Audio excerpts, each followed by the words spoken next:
This is the very meaning of what it means for me to live, to appropriate my life in all of its inadequacy, in all of its warpness, as meaningful. This is the word that was articulated by this community as they attempted to talk about the self. Let me say this one other way. You remember that story? Hey, you ought to start reading the Bible. Well, I don't blame you if you don't. Good heavens. The way it's been mediated to you, it's a wonder. Well, I'm not surprised it's in the ash can. But this book is alive. It's dealing. You remember the story of the man by the pool of Bethesda? He'd been on the flat of his back, it says, for 38 years. Robert, he'd been on the flat of his back for 38 years. And you know the pool, the magic pool was there. He was waiting for magic. He thought, now the day after tomorrow, some magic is going to come and make it unnecessary for me to live. It'll just solve all of my problems. You know, tomorrow something's going to happen. My problem's going to be solved. I'm going to read one more book. And my problems are all going to go away. There's got to be magic in this world. Did you ever hear people think, well, I haven't had the experience yet. What experience? Some experience is going to relieve you from the necessity of having to live your life. Well, anyway, in this story, then the dramatist here waddles in this fellow Jesus. And Jesus looks down at this guy on the flat of his back. 38 years. He looks at him, he says, boy, don't you want to get well? Can you almost just see this guy? Well, you damn fool, of course I want to get well. And then Jesus, well, what goes on? Not enough magic in the pool. Everybody else beats me to the man. And not only that, the external circumstances are against me. Nobody is there to... I got a neurotic papa. And my home life, hell, it was a mess. The external situation always is working against me. And then you know what they had Joshua say in the midst of this? He leans over to the guy and he says, get up! Get up! Get up! Hey, I was up at Colgate University giving a lecture last year. Yeah, you guys. And it was a kept audience. It was a kept audience. They had to all turn out, and there was about 1,500 of them. And I decided to use this story, and they had me way up on some kind of a big stage, a big platform, and there I was leaning over the podium, and I pointed my finger at this guy in the front row. Get up! Get up! Guess what he did? And it was sort of embarrassing as his colleagues, everybody roaring, as the colleagues got his coattail and slowly pulled him down. But he got the point. The point is not that you've got some kind of a universal truth that solves your problem, but the point is that somebody said that the meaning of life is to get the hell up off your back and live. That's the meaning of life. That's the meaning of life. This is what happened to these people. That they found out that the meaning of life was life itself.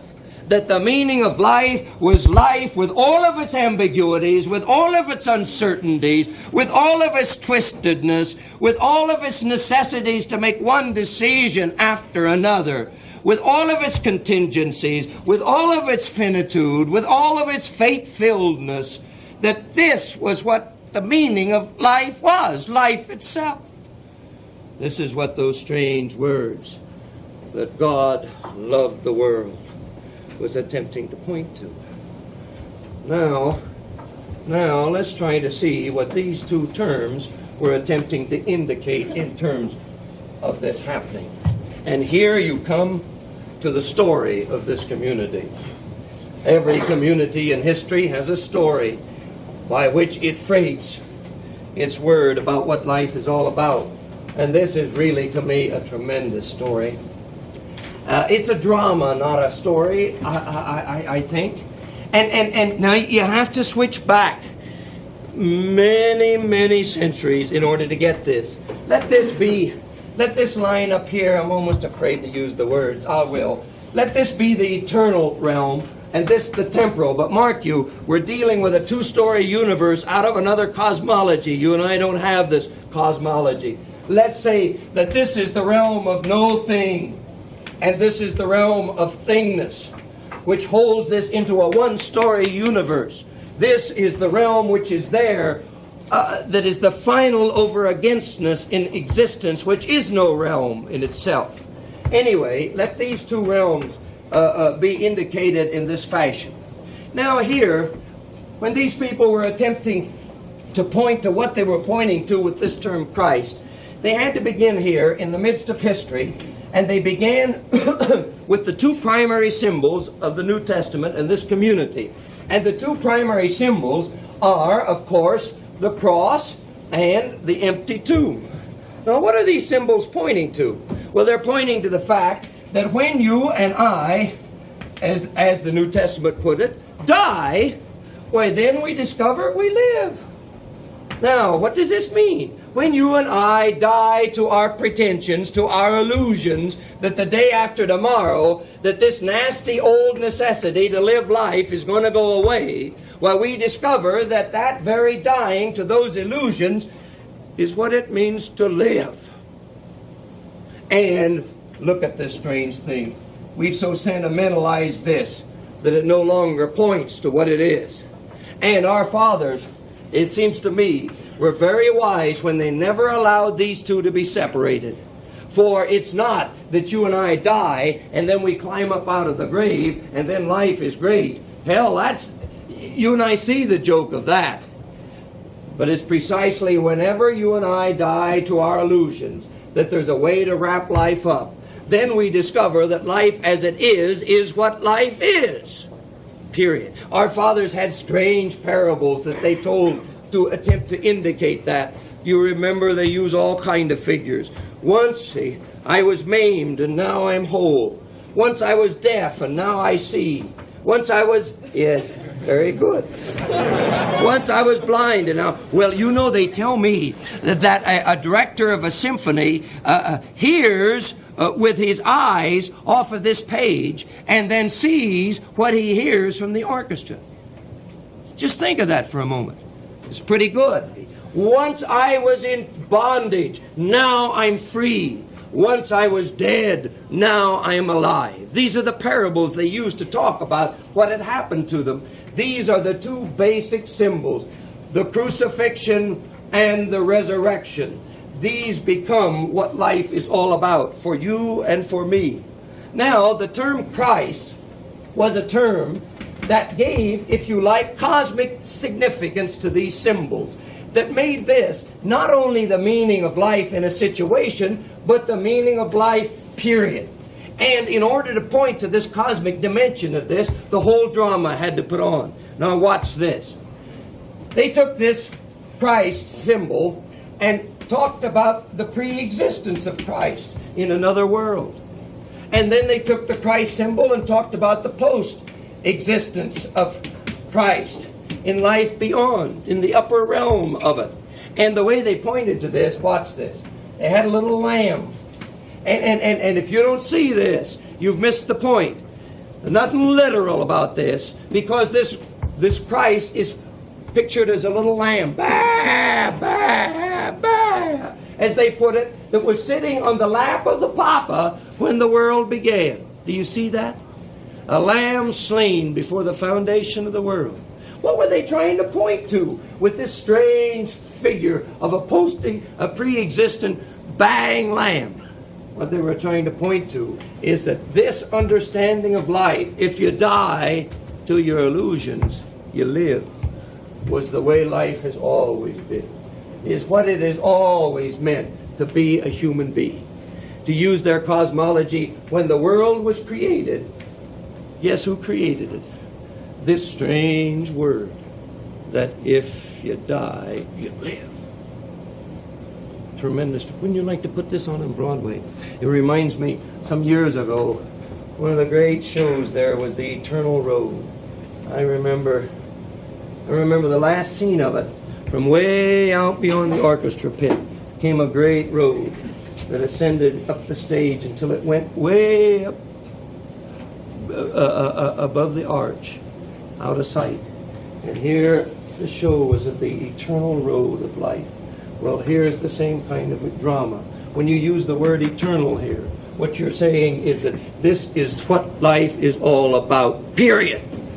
But they don't end there. The post-existence of Christ. Guess where this little lamb is when all of history is finally rolled up, whatever in the devil that means. Guess where he is? Well, he's sitting there on the lap of the Papa, rolling it in. What's this tremendous image pointing to? That not only has the meaning of human existence been this from the beginning, but this is what the meaning of human existence is to the end. The term Christ here points to the cosmic dimension of this self-understanding, or to put it in another way, that this is what life has always been about and is what life always will be about. That is to live life as it's given to you. Now, you can readily see that the play isn't finished, because if this little old lamb is up here in this realm, hell, you've got to get him down into this realm, don't you? And then if you end with him up here, you've got to get him out. And here are these tremendous figures. One of them is the virgin birth, by which he gets from here down to here.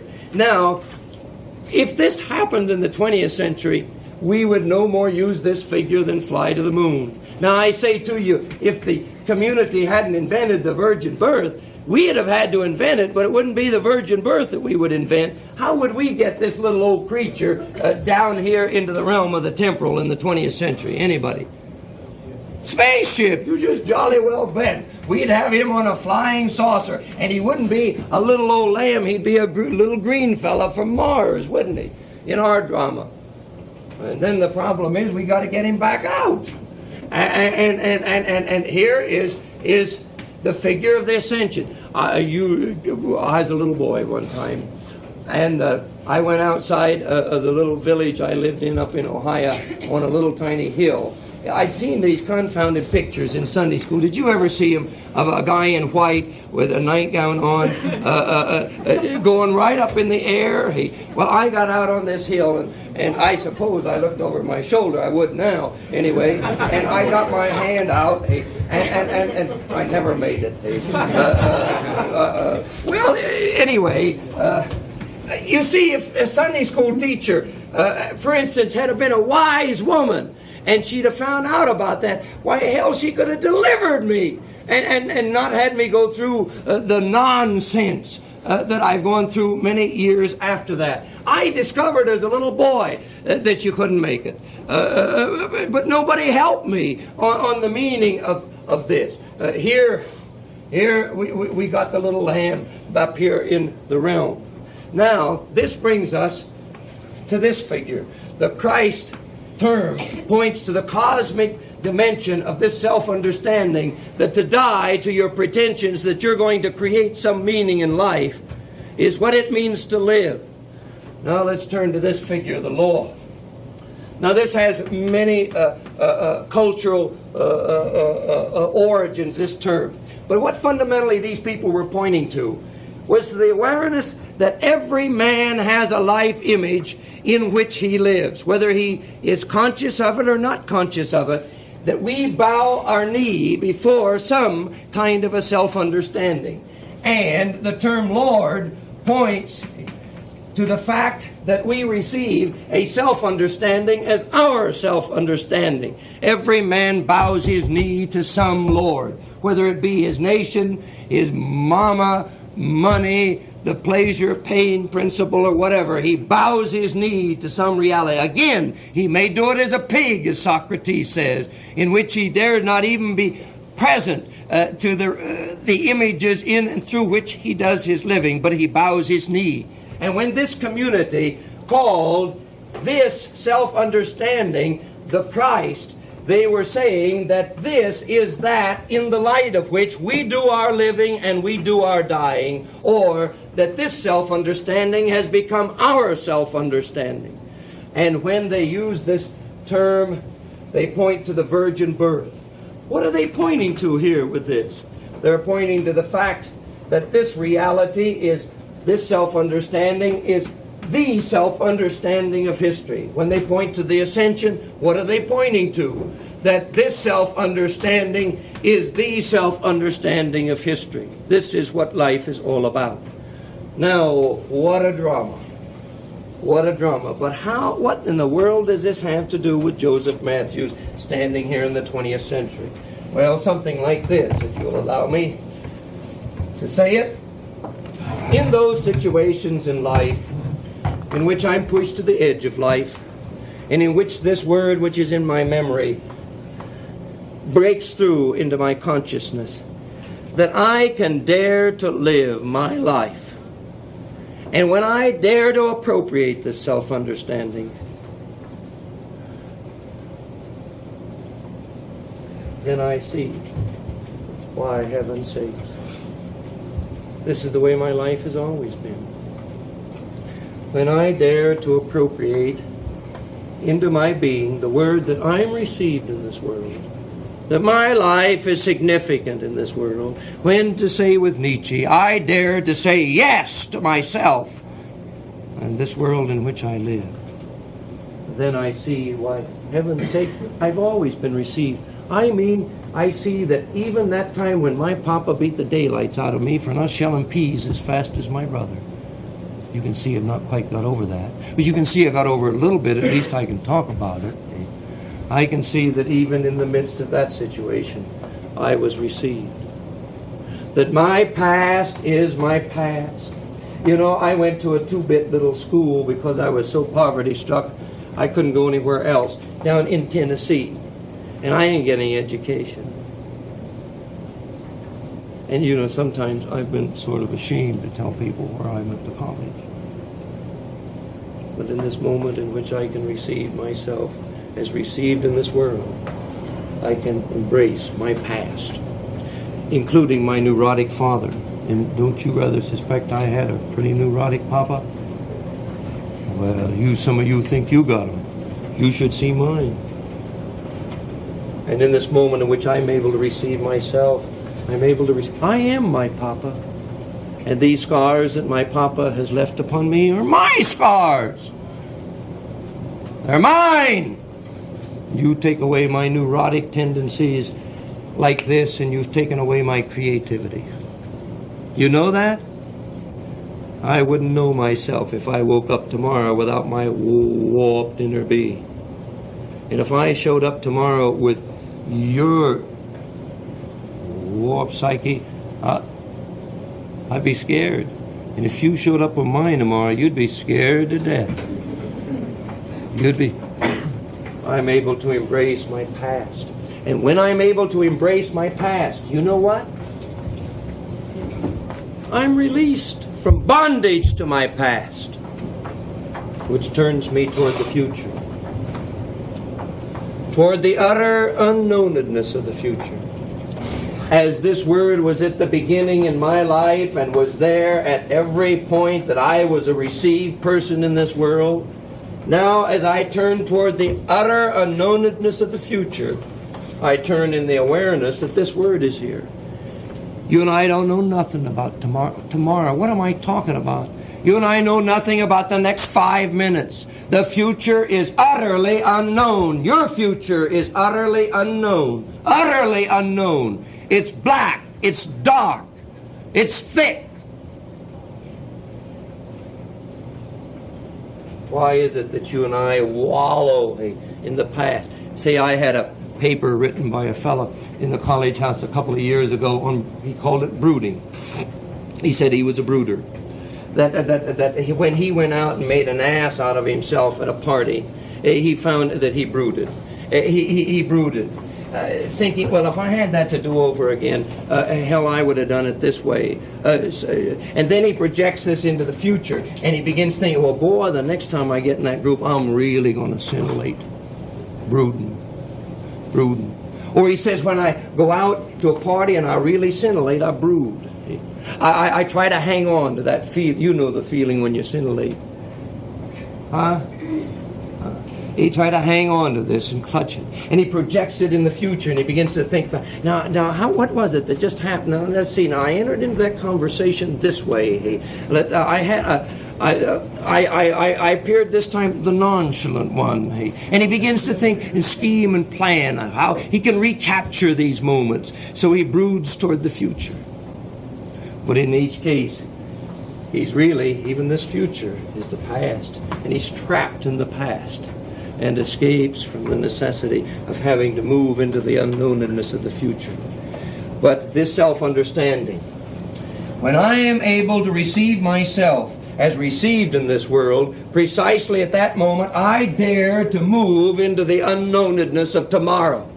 For there's one thing that's certain about tomorrow, and that is this word, that I am a received person in the midst of this world. And whatever comes in the future, this word is there, that this is my life. Tomorrow I may be a one-legged man. The word is then that I am received as a one-legged man in the world. Tomorrow, I just read about this.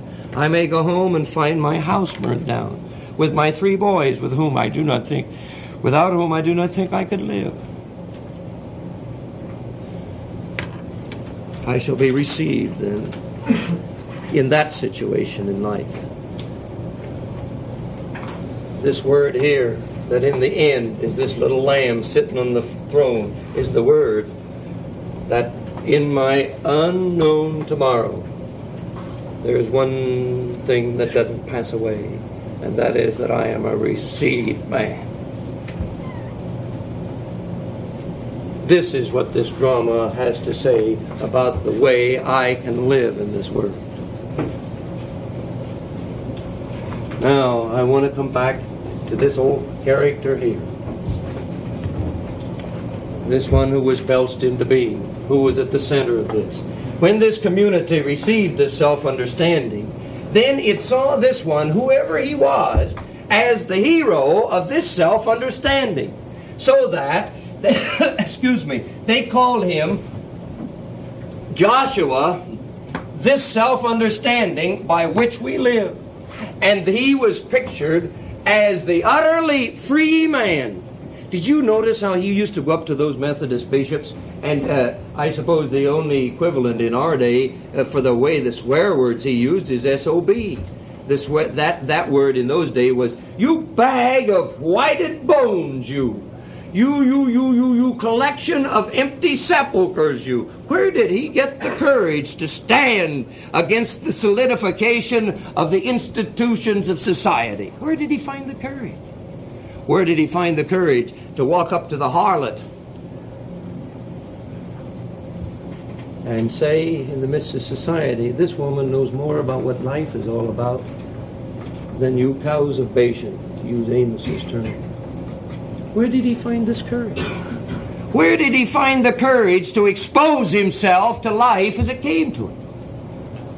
They pictured him as the hero of this self-understanding.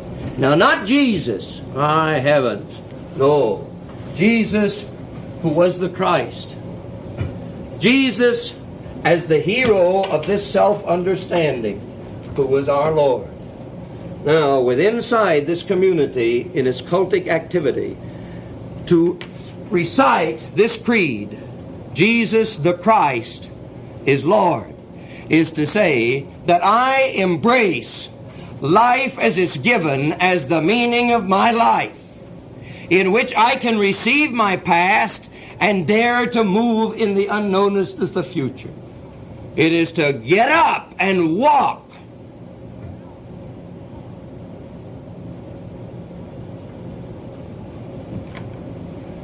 I don't know how life comes to you personally, but life comes to me this way. As you can see, I'm a high-strung, temperamental person, to use some of the more kindly terms about myself. I find life is always squeezing in on me. Some days I get up in the morning, I feel great, and other days I feel like the holy devil himself. Some days I move out into life, and it looks as if life is just receiving me all around. And on other days, I don't get that hello without which I cannot live. I make my plans here and somebody sticks a pin in them. I do my plotting and scheming and somebody yanks the rug out from under it. I give my friendship to another who finally thumbs his nose at it.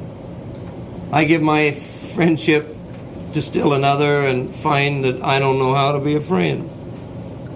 Shall I go on? Now, in the midst of these negations of life, in and through which I become aware of the question of what in the hell is life all about, or how in the hell can I live in this world? In these moments, there comes into my memory this word, that the meaning of life is to receive life as it's given to you, which gives me a new opportunity to die to my pretensions that life ought to be the way I want it to be, and to receive my life as my life is. Oh, mark you, I know this is an unbelievable word, that the meaning of life is to live. But that's what this word is. And that's what this community is in history. And every morning, I gather out here in the chapel to rehearse this self-understanding. On account of I'm the kind of a guy who, if he does not hold up in front of him the image of his understanding of life, it doesn't keep on belching into my conscious memory, giving me the opportunity to live. Now I'm through. As a matter of fact, I'm over through. But we have a bit of time. If you would like to ask questions or to make comments. Marta. One quick thing. What was the Lord equated to? You said Christ was the understanding of Christ is this self-understanding raised to the cosmic dimension, which is to say this is the way life has always been, always will be. Like Paul looked back and said, well, you stupid fools, you. This is what Abraham was talking about. Now the term Lord, he points to the existential decision, if I may use that word, of these people, that this would be their self-understanding. This is our Lord. This word, as they talked about it, they used the term word here synonymously with the term Christ. This word is our Lord. Is that before which we live. Any other questions?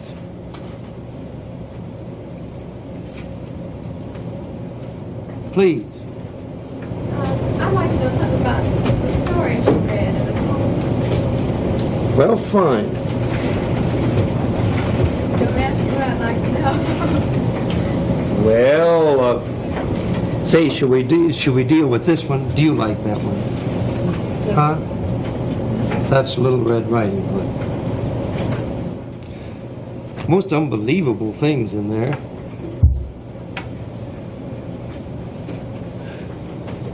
Do wolves talk? Huh? Do they?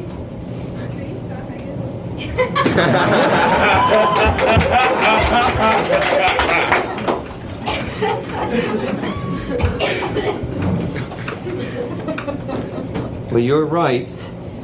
Here on page 4.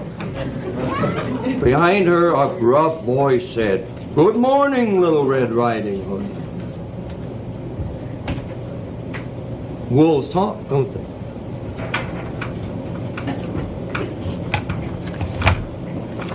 Or this other one. But you sit by your window when evening falls and dream it all to yourself. It's impossible, you know. To live life couldn't possibly be the meaning of life. But oh my God, if it were. Wouldn't that be good news? Wouldn't it? It's just to get up off our fanny and live was what life was all about. Wouldn't that be good news? But then, of course, it's impossible. So we sit by our window when evening falls and dream it all to ourselves. What about that other story about that guy walking on the, well, poems? But what I'm trying to say is I don't know what to say without a question from you. Except to sit up here and to stand up here and tell you about my own excitement. It was a great day for me when I discovered that wolves talk and found out it was on page 4 in Little Red Riding Hood, where wolves talked. That was a great day in my life. George? Maybe you could expand on your ideas on this. What happens, or what keeps it from happening when you feel like when you look into someone's eyes and you feel like you're giving yourself to them completely, and you look into their eyes and there's nothing at all, and then you go to another person, you look in his eyes, you give yourself, and you see that you're received.